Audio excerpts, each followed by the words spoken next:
Paghatid sundo nga po kay Viancy ay kasado na dahil nga po si Edo at saka si Viancy ay magkasama ng mag-vlog o mag-scout.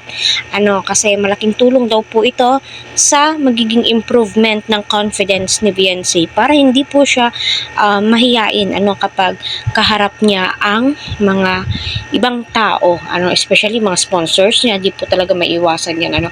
So ngayon naman po napakalaking tulong po talaga ang vlogging kasi diyan mo mahahasa po talaga ang katangian ng isang tao. Lalong-lalo na po si Edo, di ba, napakamahiyain po niya noon. Kita po natin na walang gaanong upload, di po siya nagla-live ngayon. Kita po natin na siya po yung nag-a-adjust, kita din po natin yung effort ni Kalingap Ed sa bawat beneficiary po niya. Kagaya nga po sa tinutulungan niyang itong si Viancy. So, totoo nga ba to? Marami ang nag-confirm na mga viewers ni Kalingap Edo na yes, kumpirmado na si Viancy at saka si Edo ay magkasamang mag-scout kahit na hindi po natin makikita sa camera. Kasi alam naman po natin na may rules po yan, pero at least kumpirma po talaga. Kasi yun naman po talaga yung gusto ng mga viewers. Number one request po yan ng mga supporters ni Edo at saka ni Viancy.